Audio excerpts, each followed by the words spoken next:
what I really am trying to do here is kind of connect like the producer to the consumer and look a little bit at all those steps that kind of go along with that and what you guys are doing and some of the struggles of the industry and the market. So yeah, it's definitely been a bit of struggle this year. We're just gonna get some better lighting here so it's not so blurry. oh yeah, no worries, guys. We're on the side.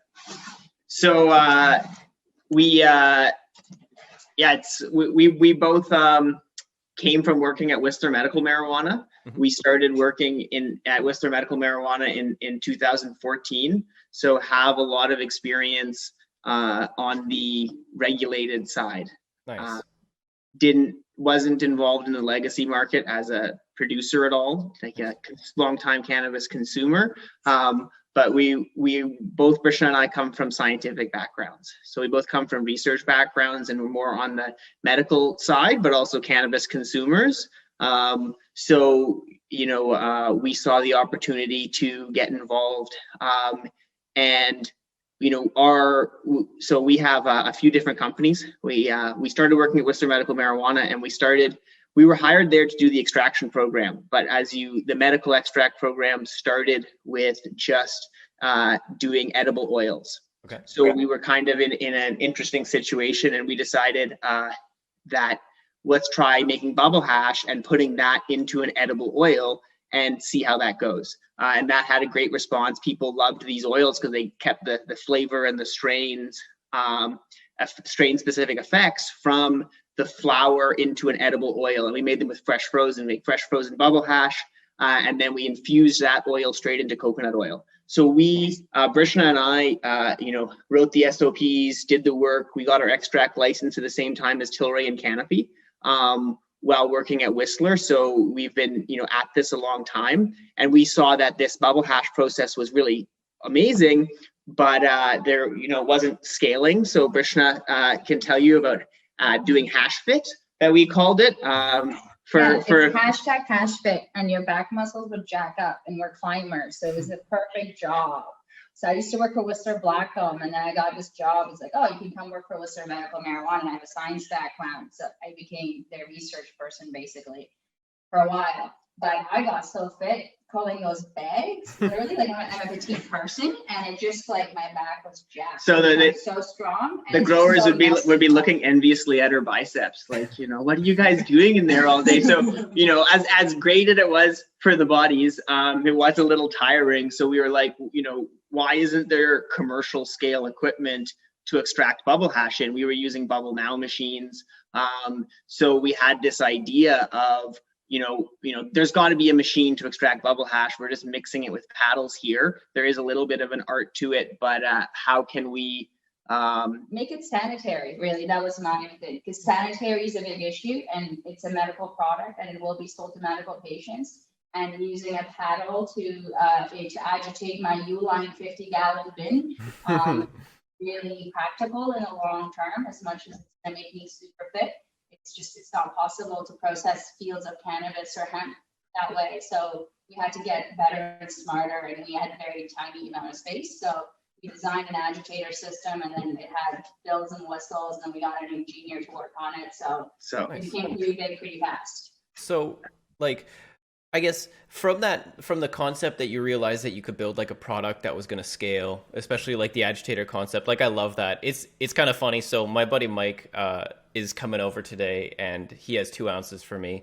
And I've been telling him for a little while I was going to make bubble hash with it. And I literally have all my bubble bags and stuff just sitting on the counter. So, in about 2 hours, we're going to have a little bubble hash shaking session, and we're going to get our workout as well. So Nice. it's interesting. But yeah, back to your product and when you realized this was like a scalable thing, like what was like the first thing that you built? I like to think about, business, and as you grow, like what was that minimum viable product, like that first step away from the bubble bags and the, the washing machine basics that you guys took? So we basically saw that just a stainless steel tank with a mixer. And starting off, we weren't starting off with let's make a product to sell to other people. We were still working at Whistler Medical Marijuana. We were like, we just want to scale up our bubble hash production. So I had an idea of a tank and a mixer. And so it was funny, you know, there's a bit of serendipity there. We were looking at companies to find the mixer. How are we going to mix the cannabis and ice? This was the difficulty because, you know, the ice and cannabis floats, but you need to mix it around to get everything mixing. And most people, when they use, like, let's say, a drill mixer, only a certain area would be mixing and not the whole tank. So a lot of the problem is a kind of a unique fluid flow problem. So we found this company called Cannabis, but they were like Canada Mix, just with one N. But we're like, well, it seems pretty appropriate. So we approached them, and we came up with a design. And so they made an initial design, and we made a tank, and it was basically, you know, an open tank, and it had a mount on the wall, and we had an impeller, and it was kind of like two boat propellers. And we found this system where, you know, we could get the whole tank mixing enough for the trichomes to come off, but also, you know, not producing too much contaminant. So we had, you know, a kind of somewhat rough prototype, but it was still stainless steel, still way better than, you know, the Bubble Now machines and the plastic stuff we were going from. So we had that approved by Health Canada to, you know, have a scale up of our process. So it was kind of like I found a few pieces of equipment. We made one piece of custom equipment, and we made this prototype for Whistler Medical. And then the first day we make the prototype and it's being commissioned, the engineer comes from Cannabis to do the commissioning, and the hash is just pouring out of the machine. Nice. So you know, we're pretty excited on that side, and so we're all kind of celebrating and high-fiving, and the engineer is just, you know, like, what are you guys so happy about? Like, I've been to a lot of commissionings in my day at gold factories, and nobody's ever been this excited, because most of their business was selling agitators to the mining industry, mixing ore in acid baths and that sort of thing. So we're like, well, that would, you know, we might have made $50,000 or $100,000 a hash today that came out of the machine. And he was like, well, maybe I need to move into this industry. So I told him to send me your resume, and he did an hour after leaving, and he became employee number one. So we decided, you know, and as well, like, the owner of Whistler Medical at the time, Chris Pels, is very entrepreneurial, and he was like, you know, saw the opportunity, was like, you can take this IP, start a new company, sell equipment into the US. You know, we can't sell cannabis into the US right now, but you can sell stainless steel equipment. So, you know, at that time, when the equipment worked so well in the first prototype, we're like, hey, like, this is a product we should try and commercialize rather than just use in-house. So that was, you know, in 2016, we first started, you know, doing that. And then the end of 2017, we incorporated Whistler Technologies. And at the same time, we incorporated Whistler Therapeutics, with the idea being we should grow cannabis outside and use these big hash machines to make low-cost extracts for medical and the recreational products. So the idea on Whistler Therapeutics was that we want to sell cannabis products into the recreational and medical markets, and with the proceeds, do medical research and make our medical products. So our end goal of the company is very medically focused. We want to have clinically approved products, but we're also cannabis consumers. And rather than raising money from investors, we'd love to sell hash and extracts to fund those medical studies. So that's kind of the, you know, pretty fast overview of how we got to this point, you know, here. You know, after we made these spin-off companies, Whistler Medical was bought out by Aurora, and at that point, we had a lot of control. We were still working very closely, but they didn't want us so involved, and so we went independent. So we don't really have any affiliation with Whistler Medical Marijuana anymore, but we've kept, you know, the Whistler name because, you know, we're all skiers and bikers and into that outdoor lifestyle. And, you know, it was them who told us to choose the Whistler name, so we decided to stick with it, and here we are. So we, after that point, you know, had to go out. It was a good relationship to begin with, because we were doing their extraction in 2018, and we got to refine the machine. So we got to take all this material and see how the machine worked and refine it. And that was a huge advantage for Whistler Technologies, because we got to spend, you know, millions of dollars of cannabis flow through our equipment to then optimize, to find the right type of impeller to get, you know, the optimal hash extraction and minimum contaminant. So we had a long R&D phase in 2018 while still working with Whistler Medical. and then eventually, went our own way. So last year, or actually in 2019, we identified Lillooet, as being an ideal outdoor growing area in Canada, and started our outdoor site there. So Brishna, has handled all of our licensing and compliance. She's gotten us a license, as well as another company, Farm Backcountry Harvest, that we're involved with. So we got both our licenses last year and have our outdoor crop, and now we're turning it into bubble hash and rosin. Nice. That's super cool. I was gonna say, when it kind of comes to looking at the way you're funding your company, you kind of have done two things that are like an entrepreneur's wet dream. One, you got paid to do your R&D on your products as you were building them in real time. Yeah. And then two, you're able to take an opportunity like the recreational market and basically say, hey, if we can find success in this space, we can fund our passions and build on it. And I think that's like, for a lot of companies and a lot of businesses, one, when you're trying to build a physical product like what you guys have, I mean, you just bleed money doing that, and it's a very expensive endeavor. I'm sure even for you guys, like, it's not been cheap in any way looking at what you're building, but at the same time, you were able to do it in a time where the risk was much less hopefully on your behalf, versus like, whereas you're just kind of building stuff out completely blind.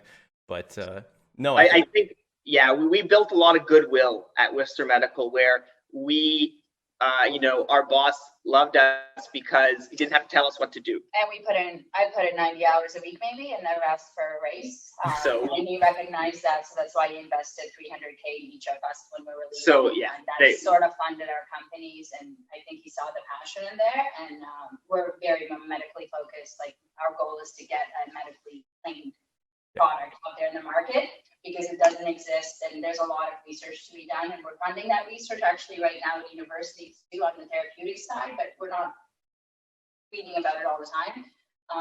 So yeah, different reasons. Because we but it'll be important to have a supply line for also the equipment business, because you've got to improve your equipment. If you don't have product to test it through, then you don't have anyone to really work with.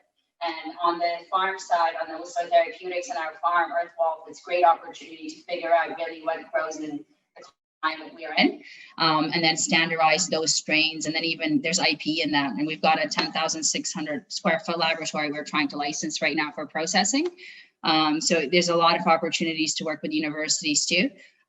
We did actually get, I don't know if you know about the first clinical trial that made it on Vancouver Sun, which was the BC Cancer Agency. We actually prepared the product monograph and organized that study initially when we were in Whistler Medical, and we exported product as well. So we got experience in all the little legal compliance. It's boring after a few times you do it, but it becomes redundant and easy. So that experience has helped us a lot on that side of the farm. If we didn't have that, we'd be bleeding money. Yeah. So nice. We didn't get any equity in Whistler Medical, even though we kind of tried pushing for that. So we got, this opportunity, to build something ourselves. Definitely taken a lot of effort as well.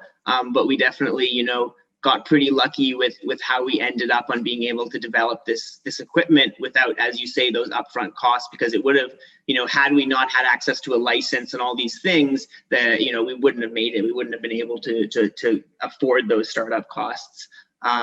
So it's been really lucky for us, and we're not people who come from a business background or personal money. We've been just making this work by bootstraps the whole time. So it's quite a journey. That's like I think that's really awesome. And I want to just touch base, because I'm gonna always rotate around the recreational market. I'm recreational focused, but I do share a really strong sentiment that I think you guys are really touching on with the medical side of things, because I'm a fully recreational user. I can quit tomorrow. No, it's more like my life will largely be unchanged if I had to stop smoking pot tomorrow, and there's nothing, I'd benefit nothing other than the pleasure of enjoying the product, how it tastes, how it smokes. But when it comes to medicine and medical use of cannabis, it's such an early stage of this product and what you can do with it. And as you guys are doing right now, you guys are building the kind of the vision that I want to see for medical cannabis, which is like, we're going to make really specific products that really provide real benefits to people in these tangible ways that have been proven clinically to do these things, and while I see that on an individual level within the medical space, it's really hard to quantify that, as a whole, because everybody's kind of doing everything right now, and it's not, at least in my view as a consumer, it's not that clear. And anyways, I think that medical research though spills really heavily onto the rec side. So Brishna and I published a study called Cannabis and the Anxiety of Fragmentation that was published in Frontiers in Neuroscience. And it was a study on patients at Worcester Medical, and we basically asked them, the top two conditions were pain and anxiety. And I think this really the relief that people want from pain and anxiety is a feeling people are looking for in the rec market. Like, I want to relax. Like, you might say it's not medical. I just want to get high. Like, I truly believe that all use is medical to some extent. Obviously, you can abuse cannabis and use it in a way that's not beneficial. But, if you're getting blasted on an antioxidant every night, it's not the same as getting drunk. There's some benefits to your body, even if there, might be some negatives there. So, I think, there's benefit to people using it. And so people looking for that relaxation, and that's the same thing patients are looking for, and they want to get rid of their anxiety or get rid of their pain. And so we asked people for anxiety or pain, which types of cannabis are working well for you? And we had 30 different strains available, almost all of them high THC strains. And people said Bubba Kush, Skywalker OG Kush, Kosher Kush, top 3 strains, all of them sharing caryophyllene, humulene, D-limonene, top 3 terp profile. And then on the negative side, though, it was even more significant. Out of 35% of people chose one strain, Chocolope, that this doesn't work for my anxiety. And it turned out to be our only strain that was high terpinolene. So here you've got people saying like terpinolene, sativas, they get me uppity, they make me excited. And then they're like, oh, these Kush ones are putting me to sleep. People are like, this is anecdotal. We don't have any evidence to support this. And so our study, even though it was just a observational study on patients, had statistically significant results for caryophyllene and humulene being associated with patients finding more relief for pain and anxiety, and a statistically significant negative response for terpinolene. So these sort of studies on the medical side are going to play directly into the recreational product. You're building an experience for people. And if you better understand the feeling that experience is going to bring, you're going to have more power in crafting extracts. And, I think a lot of people are doing the break it down, build it up, like maybe dose it, where you got pure THC and CBD, and they're trying to make their own terp mixtures. We're more whole plant. We do like blending different strains, but we're trying to find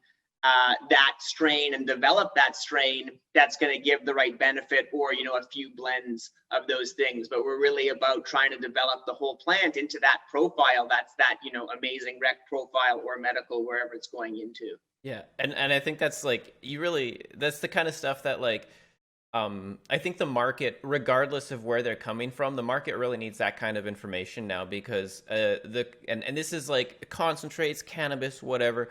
The consumer experience is terrible for almost anybody due to the fact that there's really not any consistency in how things are being talked about.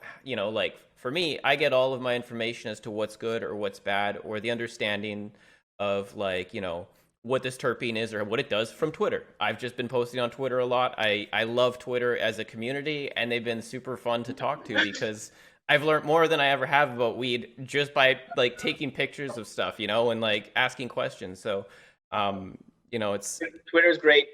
It's great for information. It's also a rabbit hole you can get caught in at times. So, yeah.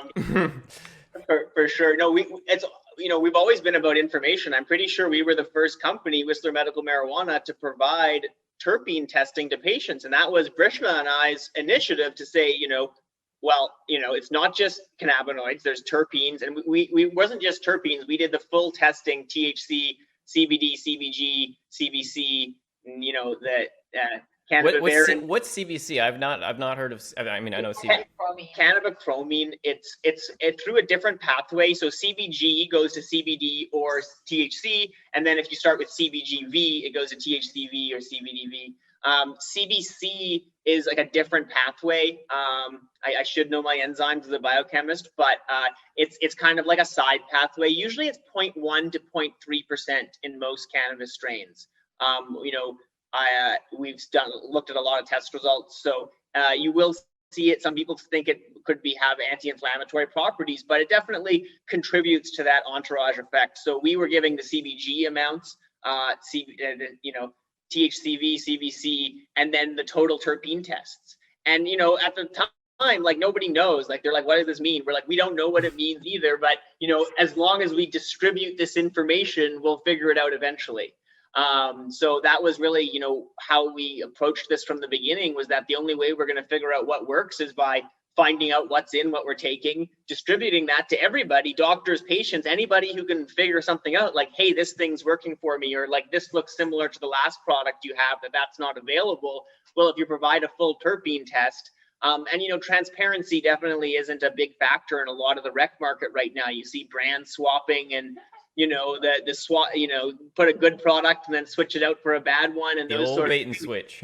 This is it, and nobody's building equity in their brand or consumer goodwill, and that's what I think is really important at this point. Even if you're not going to have the same product every time, just give the test results and this is what's there. I don't think anybody is really expecting companies to be at the stage alcohol is at, where you have the same flavor in every batch, but you've been doing this for 40 years. Yeah, it's interesting. Like, we're fortunate now that we're starting to see stuff like terpene percents on recreational products and that, but it's a really slow and frustrating experience, because like you said, at the lowest level of cannabis, the largest, the best deals that you buy out there are always like a slot machine, pretty much, of what you're going to get for product and consistency. And so we're starting to see more small scale producers like you guys and like apothecary yeah, they that kind of stuff is, like, in my opinion, the future of where consumers are going to find the really quality products, because you can put a lot of money and production into a product, and you can sell it for a low price, but it's not really going to matter at the end of the day if it's just whatever being pushed out through some guy that you've licensed off to and sent the product to get processed and then packaged somewhere else. I mean, that's obviously part of the whole operating environment that you guys are in, but I feel the pains that you mentioned about having large scale producers put out product that is not just subpar quality, but in some cases, like, kind of deceitful, especially the bait and switch with some of those brands out there. But yeah, exactly. Like, doesn't make sense how this could occur as a good idea. Like, I understand you're trying to move some inventory that's sitting, but perhaps there's a better way. Well, I think the reason they're sitting on all that inventory is because they've been sitting on it for so many years. If you look at the inventory sheets, or even the database Health Canada has on inventory right now, you can see which producer is sitting on old inventory. Yeah, and they try to sell you that old inventory by sending you amazing flashy flyers, and you're like, dude, I've been in this industry for 6 years. Enough with this. Can you send me a sample and your COA? And then they send it to you, and you're like, this is 2 years old. I don't want it. We had one where somebody sent us a COA for 6% terpene material, and we're like, let's test this, and we get it. And then we're like, this didn't test very well. And they're like, oh yeah, it turns out the lab made a mistake. It was 0.6% terpenes. So we're like, oh my God, guys, of course. Like, that's like, they made a mistake. It's like, it would just be amazing if consumers had access to that level of data. It's like, it's not hard. I work in databases. I do marketing data. So, like, it's not hard to take this piece of information and just boom, put it into a database where anybody can search that name of that producer, the batch number, the strain. It's just numbers, right? And so it's frustrating because, like, even, I just, like, I obviously know why companies are doing it. And again, I hate having to feel like I want to defend that behavior, but I mean, what else are you going to do with whatever the 1 million pounds of unprocessed weed that you guys have? So exactly, they're doing the best they can, but I think the driving factor is going to be the flavor of the products coming out in the extract market, right? So the fresher your product is, the better your extract's going to be, and Yep. that's going to take shelf space But more so. the And of course, price point matters, but again, most people want to see the quality in there. So I think if you price it fairly, it would be good. for the 1,000,000 kilos of material, they should turn it into hash. The reason being that hash is like wine, and that it can get better with age. It can get worse with age, but it can get better. But weed never gets better with age. And I'll This give is you, true. we had, my personal grow, we had like a lot of the good material went to make fresh bubble hash. And then a lot of like the ends of the plants were like chopped down as full plants and kind of dried and forgotten about for 8 months. And then, I have all this material, and nobody wants to smoke it. Nobody wants to do anything with it. So we're like, well, let's just make a big batch of bubble hash out of it, of course. And everybody wants the bubble hash. Like, this is great bubble hash. Like, where did it come from? I'm like, it's that weed you didn't want to smoke. They're like, no. But again, that's education missing though. A lot of the LPs call us, it's quite funny because they want advice and they want big deals. Like even the big companies, they want a recurring agreement for hash per month. But then they call you and they don't know the difference between dry sift or a live rosin or rosin. And then you sit there for a month trying to educate them. And it gets to a point where you want to just pull your hair and be like, I don't want to even deal with you. Please just go back.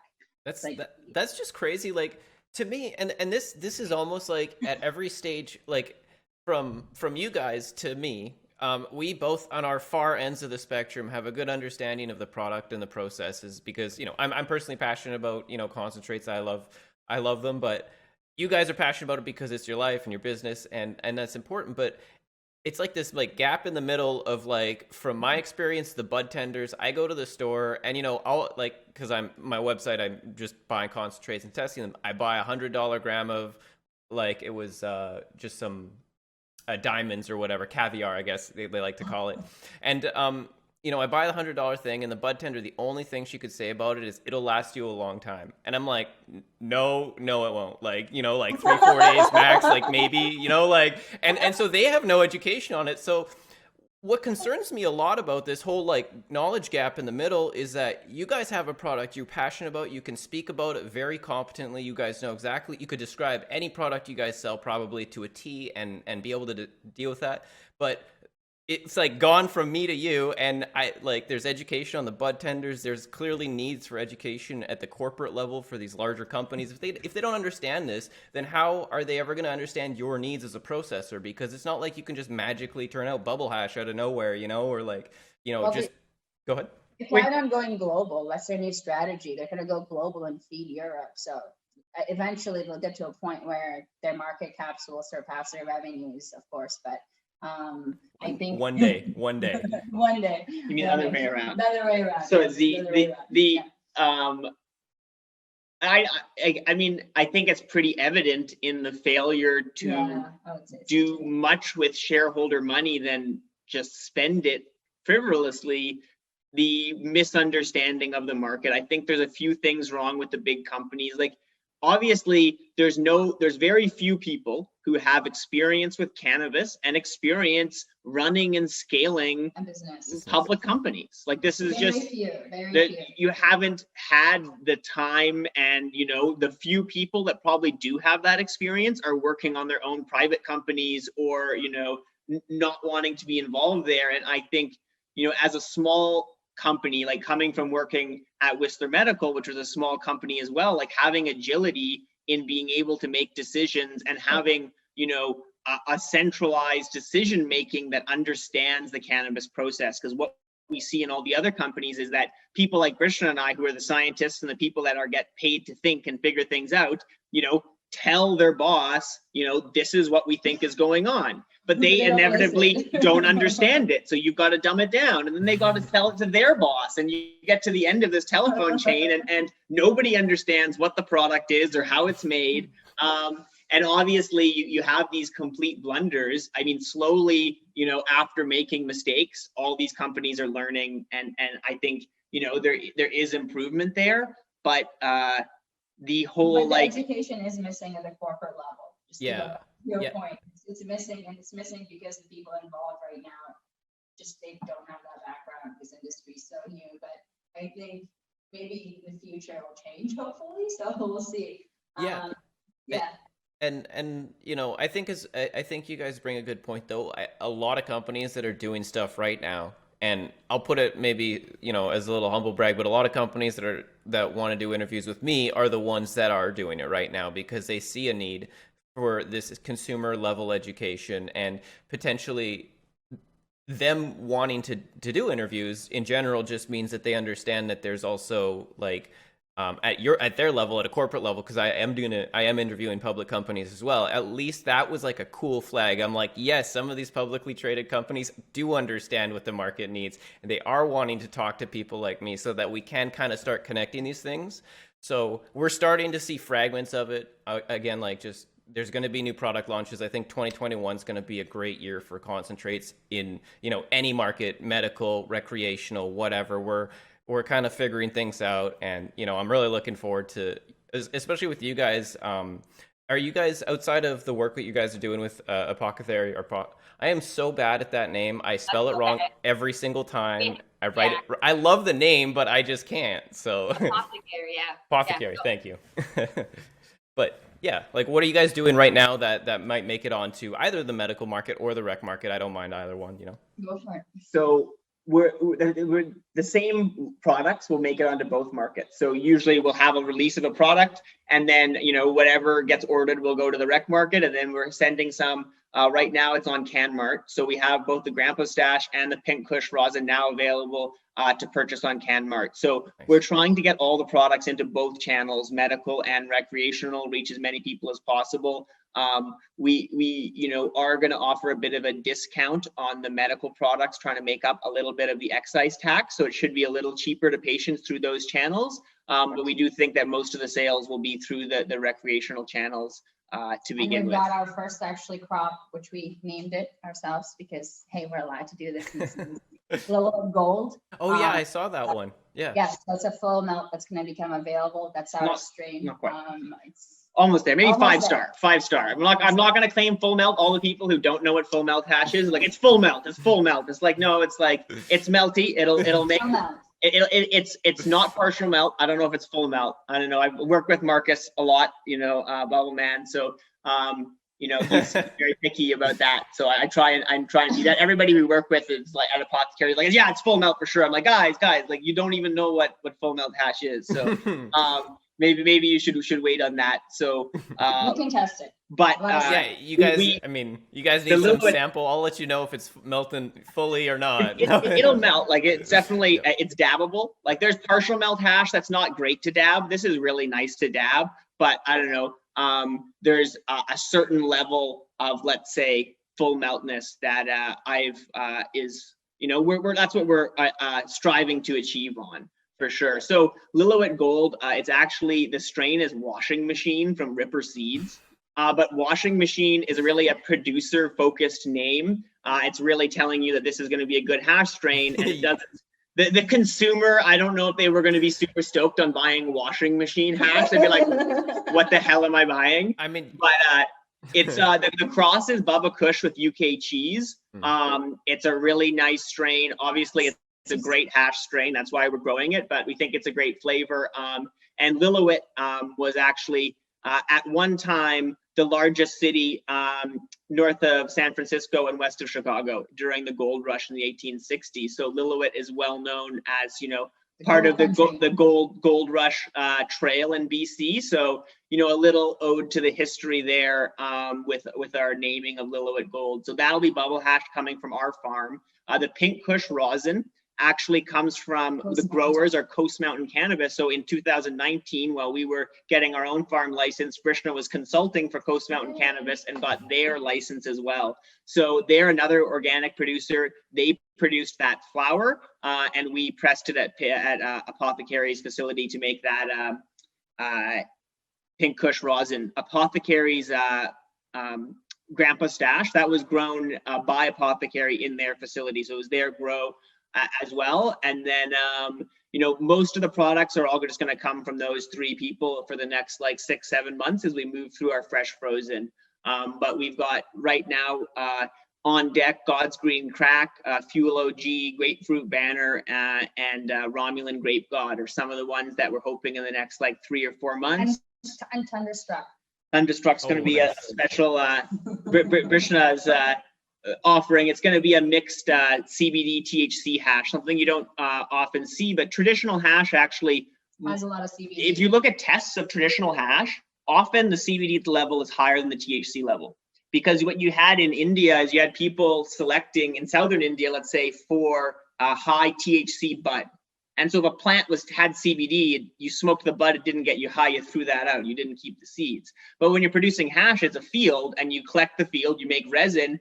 People just collected the seeds that had the most plants that had the most resin for those seeds. So if you look at a population of plants in India or southern India from these like bud smoking areas, they were 100% type 1 high THC plants. But if you look at a population of plants in Afghanistan, for example, you're going to see maybe 70% high THC, 25% 1-to-1, and 5% pure CBD variety. So you end up with, in other places, it was more in the CBD. So you have some traditional hashes that are like 10% CBD, 2% THC. So we really think the 1-to-1 hash is going to be a really nice thing, especially for the more nostalgic old-time hash consumers. You have a lot of people, I would say, around my parents' age who want to smoke hash, but they're not used to bubble hash. They're like, this stuff is melting, and this is not what I remember hash being. I want it to be brown. Yeah. What is this sand-colored product? It's weird. Yeah. I think that's a really cool. You're right. I've never really seen a hash. I mean, my experience with like straight hash products was limited to like the black market, when it was available, to the rec market now. And again, I've never really seen any hash with any volume of or CBD in it. So I'd be curious how that experience is from like the perspective, just from trying it out, because it seems like it'd be more balanced. And like you mentioned, just like a lower kind of level for those people. There is a very large market of people who are like hyper casual cannabis users. They may or may not like use it medically, but it's a very casual relationship that they've got, and that kind of product would probably fit very well with those types of users. I think that for sure. And the other thing is that I've seen a lot of casual cannabis users seem scared of, let's say, dabbing bubble hash. They're like, oh, this is way too intense. Like, I don't want to get super high. And then you obviously, you don't need to take very much. It's like, you can just have a quarter shot of whiskey and you're not going to get drunk. Mm-hmm. So when I eventually get them to try having a dab of bubble hash, they're always blown away. They're like, this is super smooth. Like, I feel great. Like I'm not, out of my element. So I do think, as we talked about, that education piece and getting those, people into it. But the price point, people don't want to go buy, these sort of things. And that's, the next point that we wanted to bring up.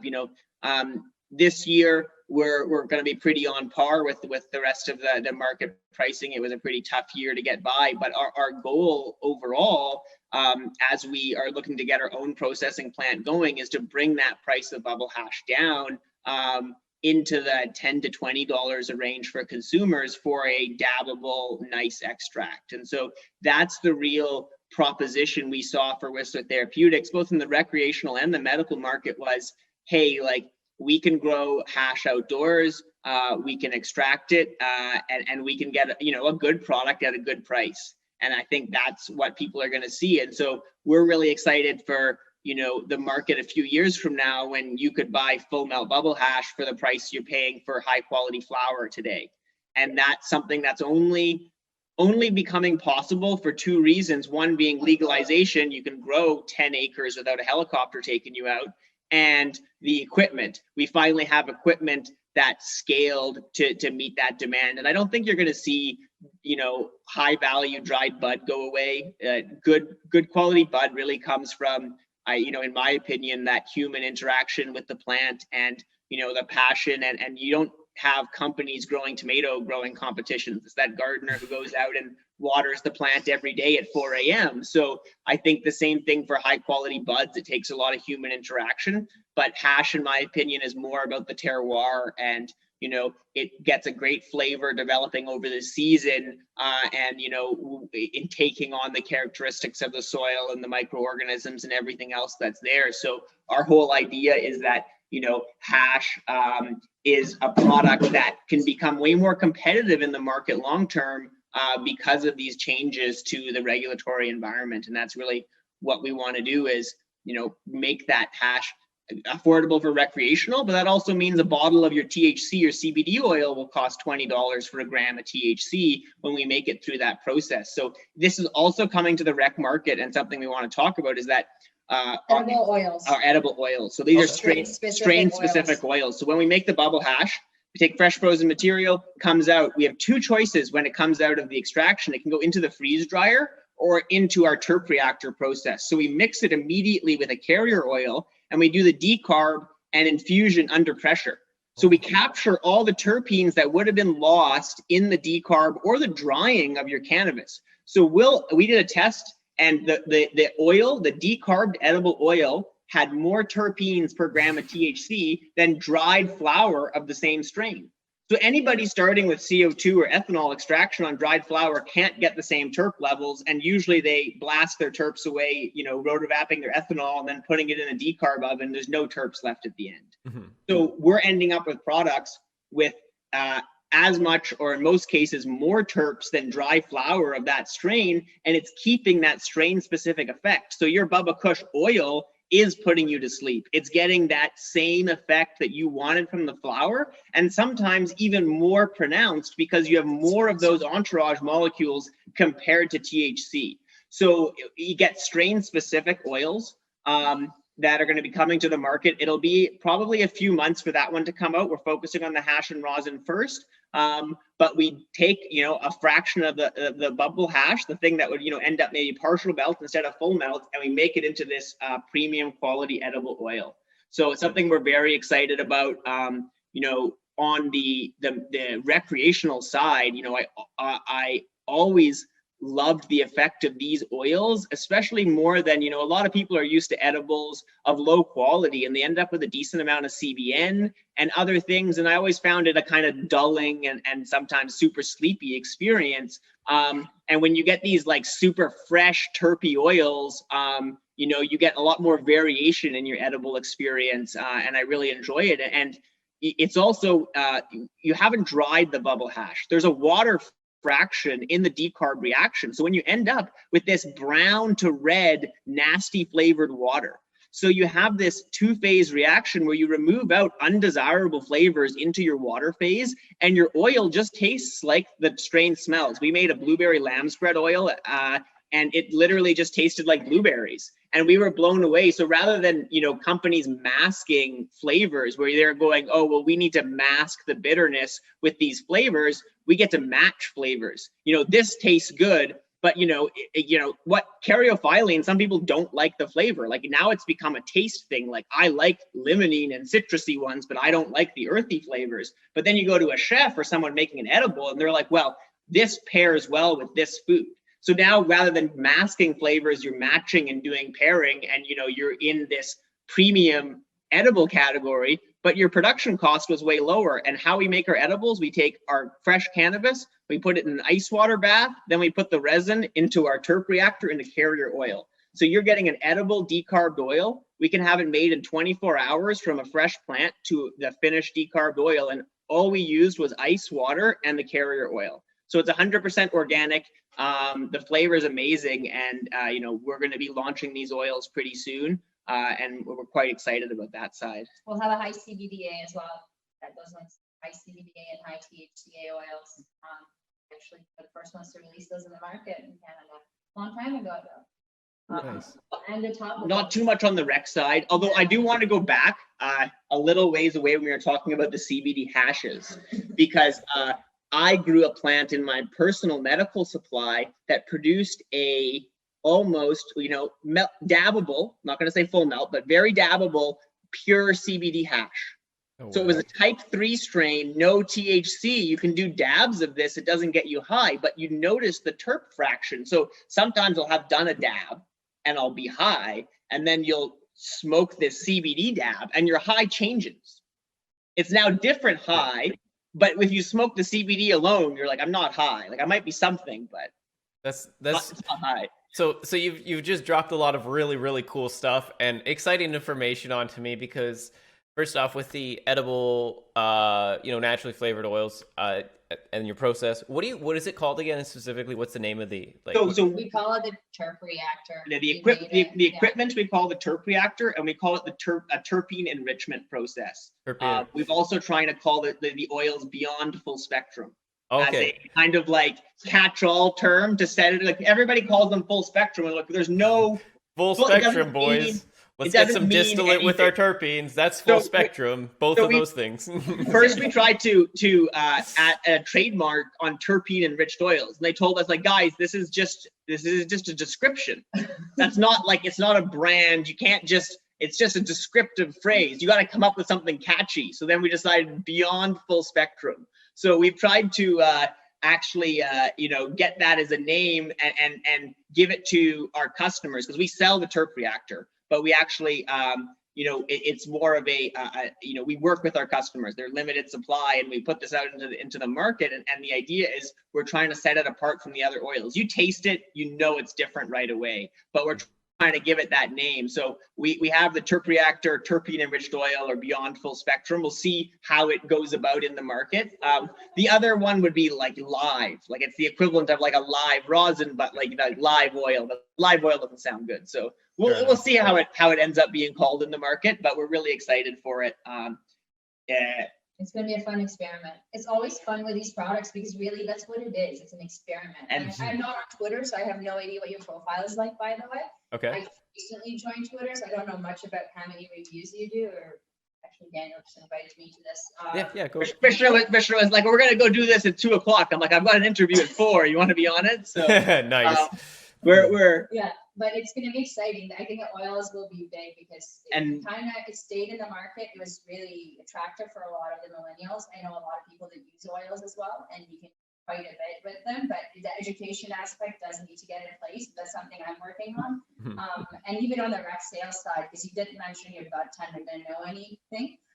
So what we're trying to do is create an information package for our products and then disseminate that directly to the dispensaries, because that's directly to them. And we've got 2 dispensaries in Pemberton. I went and bought hash here and they couldn't tell me much about it. So there's that gap that exists. So I'm trying to do that on the public health education part, is just start disseminating information. So you'll see quite a bit from us on that end. And trying to post all our products as well on the website, because I know a lot of companies have extracts and sometimes they're getting good reviews and then there's like no information they can find. So try to tell people where it came from, how we're making it. And as you say, like give some test results and other info. You can go look up the terp tests and those sort of parts of it. Yeah, that's what I liked with the Pink Kush that I was able to see, is because you could, like, right away you guys published even before it was on the market that I could see what the terps were, and I agree. I like them, and that's kind of like being able to do that as a marketing strategy is probably the best bet you can do, is just put information that people can consume out there and not really like think of anything else as like a branding play. Just be like, hey man, this is exactly what the product we're doing. This is exactly what it's going to do, or exactly how how it's been created. And then just the consumers will figure it out. It's, just that challenge of like, still a long ways away from getting to the place that we all want it to be, whether it's medical or recreational, I think. But yeah, no, go ahead. I was just going to say that our whole system, like ice water extraction and the terp reactor, it works on CBD and hemp, right? The same as THC. So we're actually in some engineers made it into the US for some essential CBD commissioning. And we have a system that is going to be processing. So you just said essential CBD processing? Well, essential service, CBD processing is definitely an essential service. So they got over the border to do this commissioning. That system is going to be able to run about 350 fresh kilos per batch of hemp and producing to produce CBD oil in the US. So, this has a huge potential, on the hemp side as well, on the CBD side, these flavor enriched oils, because now in the US, CBD or drug type CBD, whatever you want to call it, is quickly catching up with THC on the terp profiles. That was what's missing. The hemp didn't taste very good. So now I was down at another customer in Wisconsin who's also getting a terp reactor. We have 2 terp reactors being commissioned in the US this month. And they had a strain, cherry wine. And it smells like grape juice. Like, I'm just like, this smells like grape drink, guys. Like, what is this? They're like, oh, it's cherry wine. And it's like 15% CBD, 0.2% THC, and has this incredible cherry flavor. So, you know, that's something else that we're, you know, when you have these things, most people, CBD oil, they're like, it tastes terrible. You make CBD oil out of our process with this cherry wine, and it tastes like cherry grape juice. And people are just kind of losing their stuff there. Plus, those terpenes have the medical effects that people are chasing. So, yeah. But it would be great to do some more research to figure out what those effects are. Yeah, and no. As a society forward, or as a nation, Canada, we've got to do the research. And I'm a researcher, and I've been doing this for now 6 years, all trying to get to a model where we can actually fund research, because the government doesn't give us many grants. Like, we've applied for one grant, which was $25K, we got it. That was 2 years ago. We applied for another grant, we got it. There's very little money available for researchers, and I talk to universities all the time. They want to get in, but there's regulatory burdens, there's administrative burden of licensing, waiting for a license. And if we can't bring knowledge into the forefront, how's the recreational market can improve? Like, yeah, I'll tie back into the medical. So that's why I think my brain always goes to the medical and tries to improve that, and then because that just information disseminates later into the market. And well, that's really the way that it makes sense to do it. I mean, the medical market is really always going to be the forefront of the, you know, just cannabis industry, I think, because there's really no motivation. If you really think about it, at the end of the day, like, a lot of like recreational products, it's like there's no real motivation to improve them outside of the things that consumers want, you know, like consumers want more terps, consumers want nicer nugs, they want big nugs, they want this, you know, it's a very basic rudimentary thing of like bag appeal and terps and, you know, what this and that. And it's like, that's really not what cannabis is about. But we're, you know, I mean, it is for me, and, you know, but at the same time, like, it, you know, the kind of this market also needs to, I don't know, it's a strange, I struggle to talk about the cannabis on the medical side, because like I said, I understand like that concept of like, you know, it relaxes me, there's a benefit to that, and if you want to call it medical, that's cool, but like, I don't want to, because personally for me, it's just one of those things like, I'd rather know that I don't have to be dependent on something, because you know what it's like exactly. There's a lot of psychology in there for sure. It's there's, as a patient, it's something you need in order to survive. If you're a cancer patient, you need your oil to be able to eat so that you can gain weight, right? Yeah. So it's something necessary for your survival. Whereas a rec customer, again, the color of the jacket is pink, it's going to attract me more, and the skin boots are pink, it's going to attract me more as a normal average female, right? It's the same thing, like you said, rudimentary physical features of a product will attract customers in the rec market. Yeah. But again, I think the education part, you're right about. I don't know any company actually doing a lot of educational work. I think Pure Sun Farms has a lot of glittery material marketing, but I don't really see much educational. I think it's difficult. I mean, I will say that because we tried to have educational information about medical side on our website. Yeah. So that this little, a question about our products, because our production, our license is under Whistler Therapeutics, which is a medically focused company for sure. And it's not just us, but before we got our license, Health Canada told us you can't use the brand name Therapeutics. You got to sign a paper saying you're not going to sell any products under the brand name Whistler Therapeutics, because it implies it is a medical product. Just like you can't have a store called a dispensary, because dispensary is a specific medical term. Same with therapeutics. They're saying it's going to make people think it's a medical product. I had a biography that said I was interested in the anti-cancer research of anti-cancer properties of cannabis and researching those properties. And they made me remove that from the website because it implied that cannabis had anti-cancer properties. And then we had links to studies like about cannabis, like you can't have those links to studies. So I think companies are afraid. Why don't you put up that letter on Twitter? Because that's gonna cause change. There's like there's a time to piss off the regulator. Yeah, you gotta be careful with what you're doing here, guys. It's it's like no, I don't think we're being singled out because there's Delshen Therapeutics. Their website just says Delshen. Yeah. There's Spectrum Therapeutics. All their brand name is just Spectrum. All the companies have been told you can't put therapeutics in their name. There's one company, CanTab Therapeutics, and the only reason they can continue that brand name is they only sell pills B2B. So we can say, hey, we're Whistler Therapeutics, we're medically focused to another LP and say like, hey, you should buy our products white label for your medical program because we know what we're talking about, but we can't do that to the consumer. So that's where the difficulty in education comes is there's a little bit of what you're allowed to say and those sort of things. And they put so many, and on the bud tender as well, they're not supposed to tell people how things work or what it feels like. There was an interesting comparison chart I saw on Twitter, of course, the other day, which was alcohol versus cannabis. Like people in alcohol stores are allowed to say, hey, try this out. I thought it was great. Like all these things they're allowed to do that cannabis people aren't allowed to do at this point. So, when we talk about the red tape and the difficulty, the packaging is pretty difficult, especially for extracts right now. We've had extracts sitting and 4 months of discussions of, that's not childproof, that's not glued to the box. Like we can't fit all the warning labels on that package. Like you've got all this whole set of rules and now it makes the package so large and extracts are so small. You've got this catch-22 situation. So, that did our packaging pretty easily. It was like Mylar bags and parchment paper.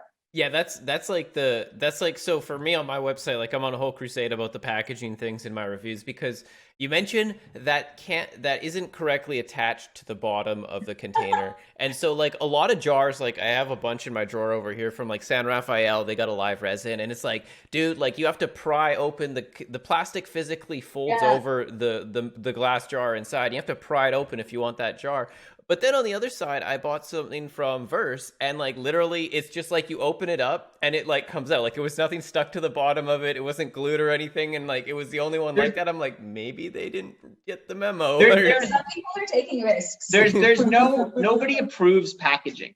It's up to you to get it right. And Health Canada will tell you if you got it wrong in an inspection.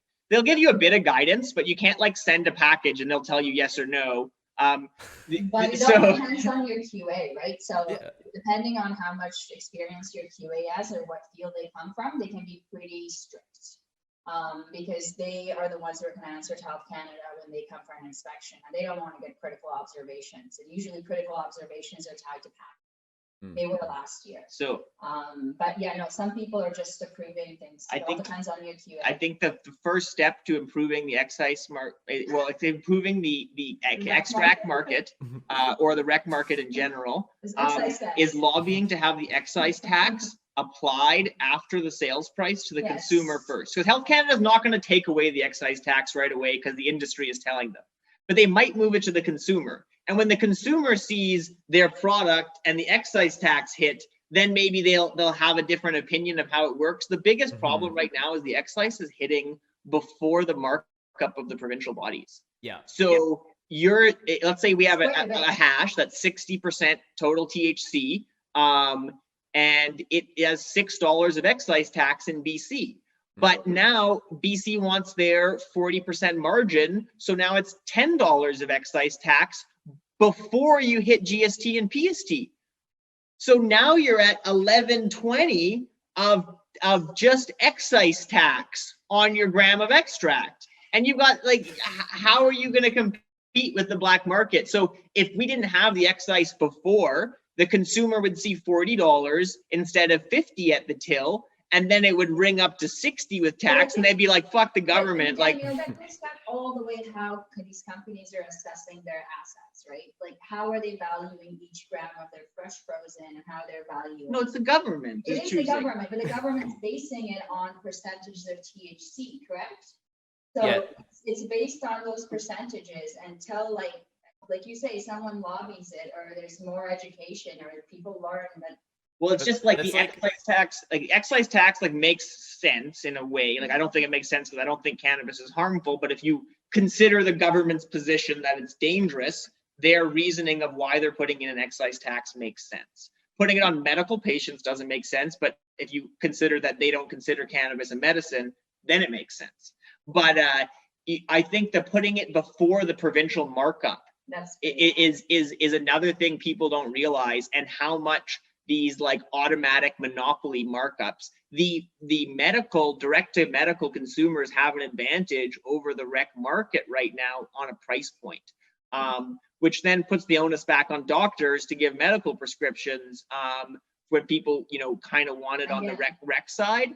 And I think that's one of the reasons they said that they didn't want to remove the excise tax. They're like, some people are going to abuse the medical system to avoid paying tax.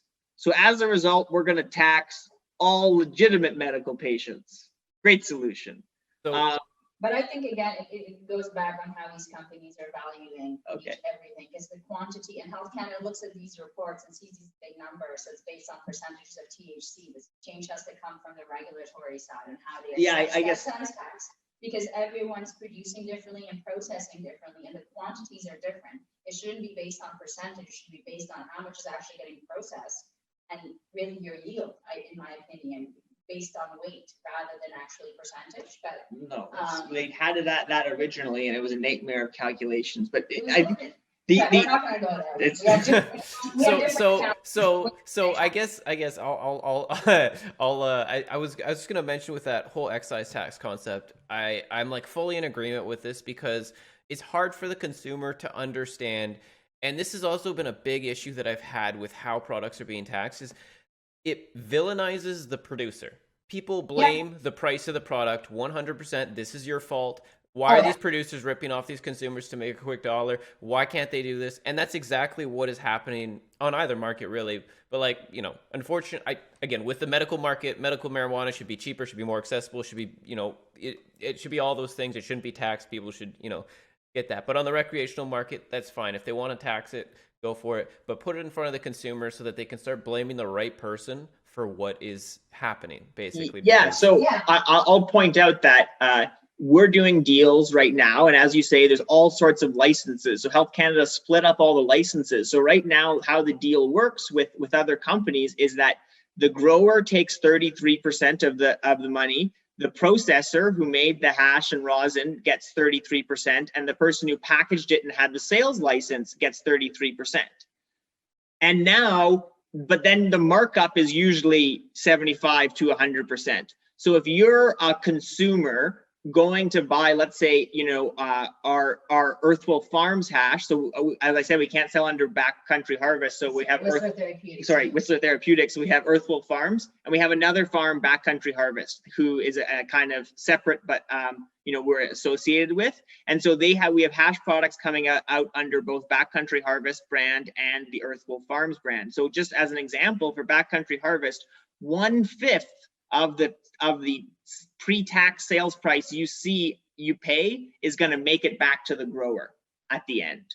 So that's just like, for the consumer to understand, like, the prices are expensive to the black market, but we're just making ends meet at this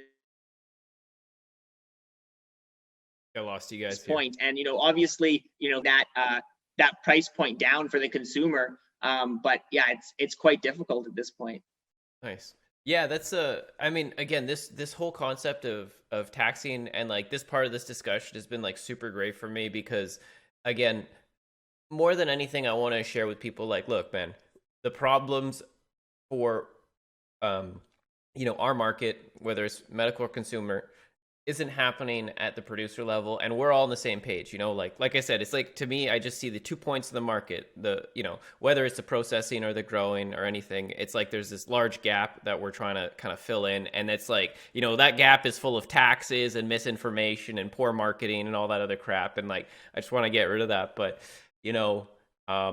I guess in this case, I'm gonna kind of wrap it up here. I want to keep these within an hour to start with. But I know we've gone over. I'll try and wrap it up here. I think despite all of these price impediments, we're really trying to make it our bubble hash, you know, nice and melty, competitive with the black market. And the only reason that it's possible is because we can go outdoor and because we have equipment. So now that's really what the legal market needs, is innovation to overcome the regulatory costs and go around the black market. So, you know, Earthwell Farms and Backcountry Harvest, we're hoping to have full melt hashes, you know, in the $50 to $70 price point this year, hoping it's going to be under $50 next year. And there's really not much full melt good hash available in the black market. It's hard to get a really good full melt hash. So we really think that these prices are competitive. You know, dispensaries 4 years ago, a good full melt hash was $80 to $100 plus. But we want to bring in new consumers. We don't want to just have that you know, range. So we're really trying to bring that as a good price point, and we hope people will give that bubble hash a try.